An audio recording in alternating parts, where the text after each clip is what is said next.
Hi friends, GSK స్టడీస్కి స్వాగతం. And April 3కి సంబంధించిన కరెంట్ అఫైర్స్. ఏప్రిల్ 3న ఏపీ రాష్ట్ర రాజధానిగా మరియు శాశ్వత రాజధానిగా అమరావతిని అంగీకరిస్తూ ఆంధ్రప్రదేశ్ పునర్వ్యవస్థీకరణ బిల్లు 2026ను పార్లమెంటు ఉభయ సభలు ఆమోదించాయి. 2014 పునర్వ్యవస్థీకరణ చట్టంలో మార్పులు చేసి అమరావతికి చట్టబద్ధమైన హోదానైతే కల్పించారు. అంటే ఇంకోసారి దాన్ని కదిలించకుండా 3 రాజధానులని ప్రతిపాదన అలాంటి గందరగోళం లేకుండా శాశ్వతంగా ఒక రాజధానిగా ఉండేలాగా అయితే పటిష్టంగా అయితే ఒక చట్టాన్ని అయితే చేశారు. దానికి సంబంధించిన ముఖ్యాంశాలు అయితే దీనిలో నోట్ చేయడం జరిగింది. అలాగే ఒక రాష్ట్రానికి ఒక రాజధానిని ఎలా నిర్ణయిస్తారో మనం చూద్దాం. ముందుగా ఒక రాష్ట్రానికి రాజధానిని ఎక్కడ పడితే అక్కడ నిర్ణయించరు. దానికి సంబంధించి శాసనసభ, పార్లమెంట్ అని కొన్ని సెక్షన్స్ని నిర్మించడానికి కానీ అన్నిటికీ సౌకర్యంగా ఉండేలాగా అయితే ఒక భూభాగాన్ని అయితే పరిధిలోకి తీసుకుంటారు. ఆ తర్వాత ఆ స్థలాన్ని రాష్ట్ర శాసనసభలో అయితే ఉంచుతారు. రాష్ట్ర శాసనసభలో పాస్ అయిన తర్వాత కేంద్రానికి పంపుతారు. ఆ తర్వాత కేంద్రం అనేది ఒక బిల్లును అయితే పాస్ చేస్తుంది. దాని ద్వారా అమల్లోకి వస్తుంది. కానీ కొత్తగా ఏర్పడిన రాష్ట్రాల రాజధాని నిర్ణయించే అధికారం మటుకు పార్లమెంటుకు ఉంటుంది, కేంద్ర పార్లమెంట్కి. ఆంధ్రప్రదేశ్ విషయంలో విభజన చట్టం 5(2) ప్రకారం కేంద్ర ప్రభుత్వం అనేది జోక్యం చేసుకుంటుంది. ఎందుకంటే ముందు ఉమ్మడి రాజధానిగా హైదరాబాద్ ఉంచుతారు. దాని తర్వాత కొత్త రాజధాని ఏర్పాటు చేసేదానికని దాన్ని ఆమోదించడానికి కేంద్ర ప్రభుత్వం అయితే జోక్యం చేసుకుంటుంది. ఒక రాష్ట్రం యొక్క రాజధానికి సంబంధించిన అయితే ఎలాంటి ప్రస్తావన రాజ్యాంగంలో అయితే పొందుపరచలేదు. అయితే రాజ్యాంగంలోని మొదటి షెడ్యూల్ రాష్ట్రాల పేరు, భూభాగ పరిధిని అయితే పేర్కొంటుంది కానీ రాజధాని పేరును అయితే ప్రస్తావించదు. దీని ద్వారా అయితే ఆంధ్రప్రదేశ్ యొక్క రాజధానిలో ఉన్న చిక్కులను అయితే తొలగించి శాశ్వతంగా అమరావతిని చేసే విధంగా బిల్లును అయితే పాస్ చేయడం జరిగింది. భారత సైన్యానికి 49వ వైస్ చీఫ్గా లెఫ్టినెంట్ జనరల్ ధీరజ్ సేత్ అయితే బాధ్యతలు స్వీకరించాలి ఏప్రిల్ 1 నుంచి. లెఫ్టినెంట్ జనరల్ పుష్పేంద్ర పాల్ సింగ్ స్థానంలో ఈయనైతే నియమితులయ్యారు. అలాగే lieutenant general V M Krishnan eastern కమాండ్గా కూడా బాధ్యతలను చేపట్టారు. వైస్ చీఫ్ అనేది భారత సైన్యంలో 2వ అత్యున్నత హోదా అన్నమాట. వీరు సైన్యాధిపతికి ఒక సెక్రటరీ లాగా ప్రధాన సలహాదారుగా వ్యవహరిస్తూ చాలా వ్యూహాత్మక ప్రణాళికలు కానీ రక్షణ మంత్రిత్వ శాఖతో సమన్వయ బాధ్యతలను కానీ నిర్వహిస్తూ ఉంటారు. అయితే అంతకుముందున్న lieutenant general Pushpendra Pal Singh western command హెడ్గా వెళ్ళారనమాట. భారత సైన్యంలో వైస్ చీఫ్ని కానీ లెఫ్టినెంట్లను కానీ వీళ్ళందరినీ అపాయింట్స్ కమిటీ ఆఫ్ క్యాబినెట్ అయితే నియమిస్తుంది. ఈ కమిటీకి ప్రధానమంత్రి అధ్యక్షత వహిస్తారనమాట. అలాగే రక్షణ మంత్రి ఒక సభ్యునిగా ఉంటారు తప్పించి అధ్యక్షత వహించలేరు. అలాగే ఈ నియామకాలు అనేవి రక్షణ మంత్రిత్వ శాఖ యొక్క integrated head quarters of ministry of defence, భారత సైన్యానికి అత్యున్నత పరిపాలన మరియు కార్యాచరణ నియంత్రణ కేంద్రం అన్నమాట. దీని నుంచి వచ్చిన సిఫార్సుల మేరకు ఈ నియామకం అయితే జరుగుతుంది. అంటే వాళ్ళ యొక్క క్యాపబిలిటీని బట్టి ఈ నియామకం అయితే జరుగుతుంది. అమృత్ భారత్ స్టేషన్ పథకం. ఈ పథకం కింద దేశవ్యాప్తంగా 1338 రైల్వే స్టేషన్లు అప్డేట్ చేయడం అన్నమాట. ఆధునీకరించే లక్ష్యంతో ప్రతిష్టాత్మకంగా భారత రైల్వే శాఖ దీనిని తీసుకువచ్చింది. ఇప్పుడు దీని కింద న్యూఢిల్లీ మరియు హజ్రత్ నిజాముద్దీన్ వంటి కీలక స్టేషన్లు అత్యాధునిక మౌలిక సదుపాయాలు, డిజిటల్ వ్యవస్థలు, మెరుగైన ప్రయాణికుల సౌకర్యాలను కల్పిస్తున్నారన్నమాట. దీన్ని స్టేషన్ మాత్రమే కాకుండా సిటీ సెంటర్లుగా తీర్చిదిద్దడం, మల్టీ మోడల్ కనెక్టివిటీ పెంపొందించడం, అలాగే పర్యావరణానికి హాని కలగకుండా చేసే డిజైన్లు అమలు చేయడం దీని యొక్క ప్రధాన ఉద్దేశం అన్నమాట. ఈ మిషన్ని డిసెంబర్ 2022లో అయితే ప్రారంభించడం జరిగింది. దీని ద్వారా ఏంటంటే రూపురేఖలను మార్చేయడం, రూఫ్ ప్లాజాలు, ఫుడ్ కోర్ట్లు, వెయిటింగ్ ఏరియాలు, అలాగే వికలాంగులకు అనుకూలమైన సౌకర్యాలను, ఉచిత వైఫై, లైటింగ్ ఇలాంటి అన్ని సౌకర్యాలను కల్పించడం. అంటే పాతకాలంలో ఉన్న రైల్వే స్టేషన్లు మార్చి కొత్త ఆధునికంగా తీర్చిదిద్దడం అనమాట. అలాగే దీంట్లో ఒక స్టేషన్ ఒక ఉత్పత్తి అనే ఒక ప్రోడక్ట్ని పెట్టడం. అయితే ప్రతి స్టేషన్కు వాటికున్న అవసరాలను బట్టి దాని బడ్జెట్ని బట్టి నిధులైతే మంజూరు చేయడం జరుగుతుంది. ఏపీలో అయితే 73 రైల్వే స్టేషన్లు ఈ పథకం కింద అభివృద్ధి చేస్తున్నారు. ఇండియన్ ఓషన్ షిప్ సాగర్ మరియు మహాసాగర్లో భాగంగా ముంబై తీరంలో కేంద్ర రక్షణ శాఖ సహాయ మంత్రి సంజయ్ సేత్ భారత నౌకాదళానికి చెందిన ఆఫ్షోర్ పెట్రోల్ వెజల్ ఐఎన్ఎస్ సునైనాను అయితే ప్రారంభించారు.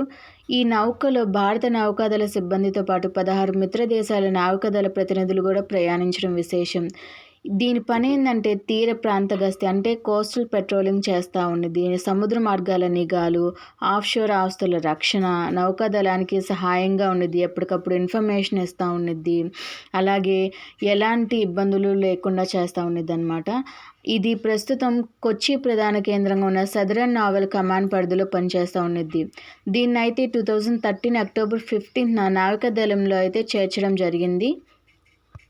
మహాసాగర్ అనేది ఇండియన్ నేవీ చేపట్టిన ఒక ఉన్నత స్థాయి చొరవ అనమాట. దీని పూర్తి పేరు ఏంటంటే maritime heads for active security and growth for all in the religion.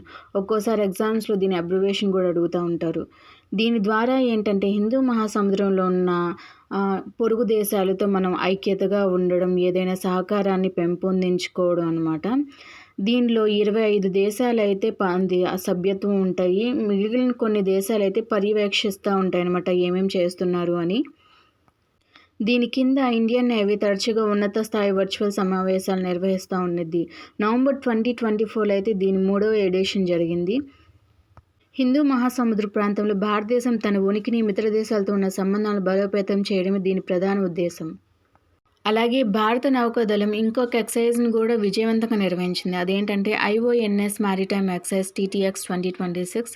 IONS అంటే ఇండియన్ ఓషన్ నేవల్ సింపోజియం అనమాట. దీనికి 2026-28 కాలానికి భారతదేశం అయితే అధ్యక్షత వహిస్తుంది అనమాట. సో ఈ అధ్యక్షత వహిస్తున్న కాలంలో ఈ విన్యాసాలు అనేవి ఇంకా చాలా ఇంపార్టెంట్ అనమాట. ఈ TTX అంటే టేబుల్ స్టాప్ ఎక్సైజ్ అనమాట. దీని ద్వారా ఏంటంటే సముద్రపు దొంగతనాలు కానీ, స్మగ్లింగ్ కానీ, సముద్రం ద్వారా ఉగ్రవాదం కానీ, ఇంకా ఏవైనా ముప్పులు వస్తే వాటిని ఎలా ఎదుర్కోవాలి, ఎలా సమన్వయం చేయాలి అంటే వ్యూహాలు కానీ, ఐడియాస్ కానీ పంచుకోవడం, వాటి మీద వర్క్ చేయడం అనమాట. దీనిలో ప్రధానంగా ముఖ్యంగా హిందూ మహాసముద్రంలో ఏవైతే ఉన్న దేశాలైతే దీనిలో పాల్గొంటాయి అన్నమాట. ఇది కొచ్చి వేదికగా సదరన్ నావల్ కమాండ్ ఆధ్వర్యంలో అయితే జరిగింది. ఇండియన్ ఓషన్ నావల్ సింపోజియం అనేది 2028లో అయితే ప్రారంభించారనమాట. దీనిలో 25 సభ్య దేశాలు ఉంటాయన్నమాట.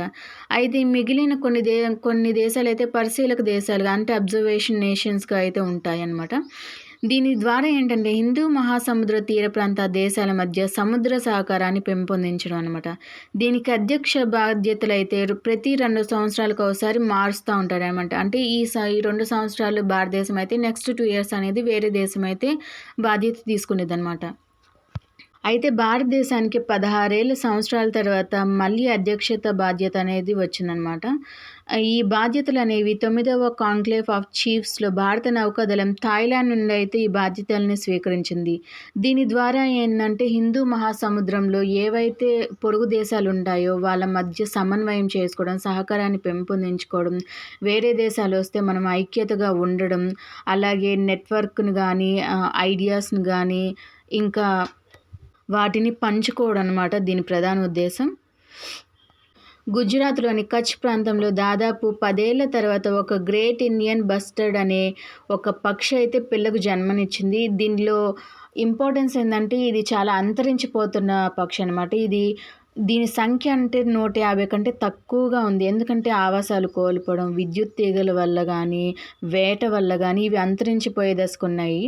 అంతరించిపోయే దశలో ఉన్నాయన్నమాట. IUCNలో అయితే ఇది క్రిటికల్ ఎండేంజర్డ్ దాంట్లో గుర్తింపబడి ఉందన్నమాట.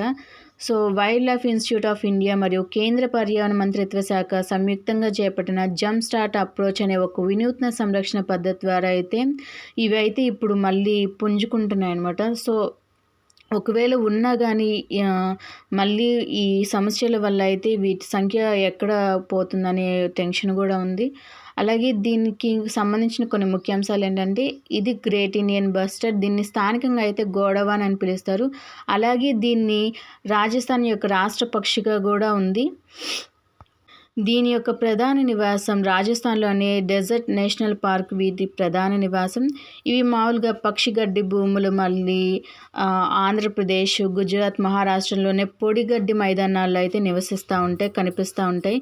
ఇవి పర్యావరణ వ్యవస్థకు, ఆరోగ్యానికి కానీ చాలా బాగా పనిచేస్తాయి. అంటే పర్యావరణ పరిరక్షిస్తూ ఉంటాయి.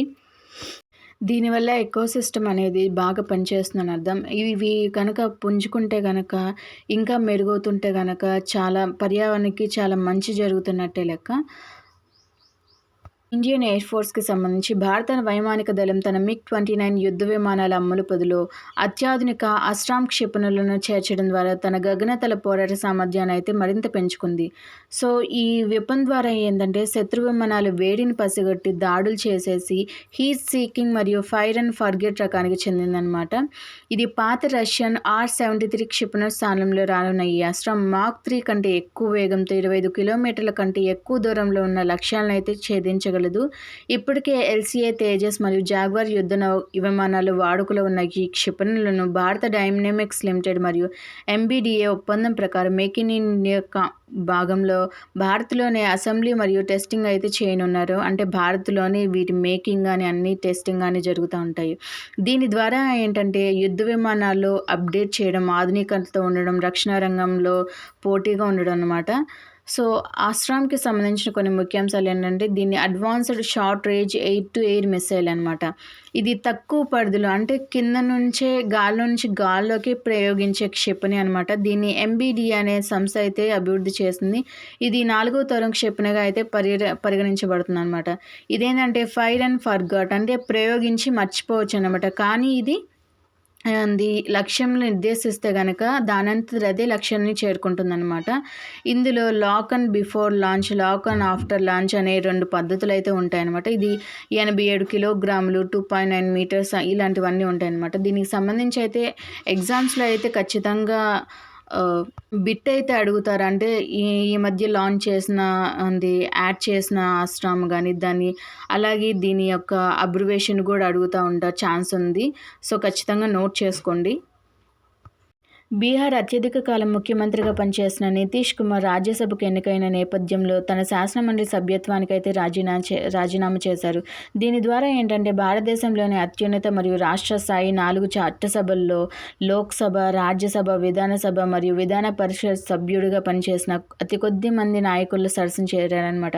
దీని గురించి బిట్ కూడా అడగచ్చు అనమాట. రీసెంట్గా ఈ 4 సభల్లో పనిచేసి ఉన్న నేత ఎవరు అని కూడా అడిగే ఛాన్సెస్ ఉంది కనుక ఖచ్చితంగా నోట్ చేసుకోండి. అలాగే బీహార్ ముఖ్యమంత్రికి సంబంధించిన కొన్ని ముఖ్యాంశాలు అంటే బయోడేటా అనమాట. ఈయన 10 సార్లు అయితే ముఖ్యమంత్రిగా గెలిచారు. 2000 నుంచి 2025 నుంచి వివిధ కూటములు అంటే వేరే వేరే పార్టీలతో పొత్తు కలుపుకొని కూటములుగా ఏర్పడైతే గెలిచారు. దీని మీద రికార్డు కూడా ఉంది. 20 సంవత్సరాలు కంటిన్యూస్గా ముఖ్యమంత్రిగా చేశారనే రికార్డు కూడా ఉంది. అలాగే 1951 మార్చ్ 1 అయితే ఈయన జన్మించారు. 1970లో రాజకీయాలు ప్రవేశం చేశారు. 1989 లోక్సభకు ఎన్నికయ్యారనమాట. వాటికి సంబంధించిన ఇంకొన్ని ముఖ్యాంశాలు ఖచ్చితంగా నోట్ చేసుకోండి. అటల్ బిహారీ వాజ్పేయి ప్రభుత్వాలు కేంద్ర మంత్రిగా అంటే ముఖ్యంగా రైల్వే శాఖకు కూడా బాధ్యతలు నిర్వహించారు. Kolkata Knight Riders veteran allrounder Sunil Narine IPL చరిత్రలో అత్యధిక మ్యాచ్లు ఆడిన విదేశీ ఆటగాడిగా సరికొత్త రికార్డు అయితే సృష్టించాడు. మార్చి 30న ముంబై ఇండియన్స్తో జరిగిన మ్యాచ్ బరిలోకి దిగిన తర్వాత ఆయన 190వ ఐపీఎల్ మ్యాచ్ను పూర్తి చేసుకుని కీరన్ పోలార్డ్ 189 మ్యాచ్లు పేరిట ఉన్న రికార్డును అయితే అధిగమించడం జరిగింది. 2012లో కేకేఆర్ జట్లు చేరినప్పటి నుండి 192 వికెట్లు అలాగే 1780 పరుగులను అయితే సాధించారు. గత 10 ఏళ్లుగా ఒకే ఫ్రాంచైజీకి అయితే ప్రాతినిధ్యం వహిస్తూ ఉన్నారన్నమాట. భారతదేశ డిజిటల్ చెల్లింపుల రంగంలో యూపీఐ యూనిఫైడ్ పేమెంట్స్ ఇంటర్ఫేస్ అనేది సరికొత్త రికార్డు సృష్టించింది. మార్చి 2026 నెలలో ఏకంగా 29.52 లక్షల కోట్ల విలువైన లావాదేవీలను అయితే జరిపి ఆల్ టైమ్ రికార్డును అయితే నమోదు చేసింది. ఇది గత నెలతో పోలిస్తే చాలా గణనీయమైన వృద్ధి అన్నమాట. దీని ద్వారా ఏంటంటే చిన్న పట్టణాల్లో కూడా డిజిటల్ చెల్లింపుల పట్ల ప్రజలకున్న నమ్మకాన్ని మరియు నగదు రహిత అంటే డబ్బులు లేకుండానే ఫోన్స్ ద్వారా ఆర్థిక వ్యవస్థను నడిపించడం అనమాట. దీని ద్వారా చాలా అభివృద్ధి అయితే జరుగుతుంది. అండ్ యూపీఐకి సంబంధించిన కొన్ని ఇంపార్టెంట్ డీటెయిల్స్ ఏంటంటే యూపీఐని ఏప్రిల్ 11న 2016 అప్పటి ఆర్బీఐ గవర్నర్ రఘురామ్ రాజన్ చేతుల మీదుగా అయితే ప్రారంభించడం జరిగింది. ఆగస్టు 2016లో 21 బ్యాంకులు తమ యూపీఐ ప్రారంభించబడిన యాప్లను వినియోగదారులకు అందుబాటులోకి తెచ్చారనమాట. ఇప్పుడు అన్ని బ్యాంక్స్ అయితే దీన్ని ఖచ్చితంగా వాడుతున్నారు. భారత్‌లోనే కాకుండా యూపీఐ ఇప్పుడు అంతర్జాతీయంగా కూడా వాడుతున్నారు. భారతీయులు విదేశాలకు వెళ్ళినప్పుడు డిజిటల్ చెల్లింపులు చేయడానికి వీలుగా 10కి పైగా దేశాలు యూపీఐని అందుబాటులోకి తెస్తున్నారనమాట. ఫస్ట్ మన యూపీఐని యాక్సెప్ట్ చేసిన దేశం అయితే భూటాన్, తర్వాత సింగపూర్. రీసెంట్‌గా అయితే యూఏఈ, శ్రీలంక అయితే దీన్ని సేవలను అయితే అందుబాటులోకి తెచ్చారనమాట. దీని ద్వారా ఏంటంటే విదేశాలకు వెళ్ళినప్పుడు దీని ద్వారా అమౌంట్‌ని అయితే మనము లావాదేవీలను అయితే మనం చేయొచ్చనమాట. మరికొన్ని ముఖ్యాంశాలు ఇలాంటి కరెంట్ అఫైర్స్ వీడియోస్కి అయితే నా ఛానల్ని సబ్స్క్రైబ్ చేయండి. ఏవైనా మిస్ అయితే కనుక నేను నెక్స్ట్ వీడియోలో అప్లోడ్ చేయడం జరుగుతుంది. అండ్ ఏవైనా తప్పులు ఉంటే కనుక, ఏమైనా సజెషన్స్ ఉంటే కనుక కామెంట్ బాక్స్లో కామెంట్ చేయండి. ఖచ్చితంగా నోట్ చేసుకోండి. ఎగ్జామ్స్కి ఎవరైతే ప్రిపేర్ అవుతున్నారో వాళ్ళకు కూడా షేర్ చేయండి. ఖచ్చితంగా బిట్స్ అయితే ఖచ్చితంగా అడుగుతారు. Thank you for watching.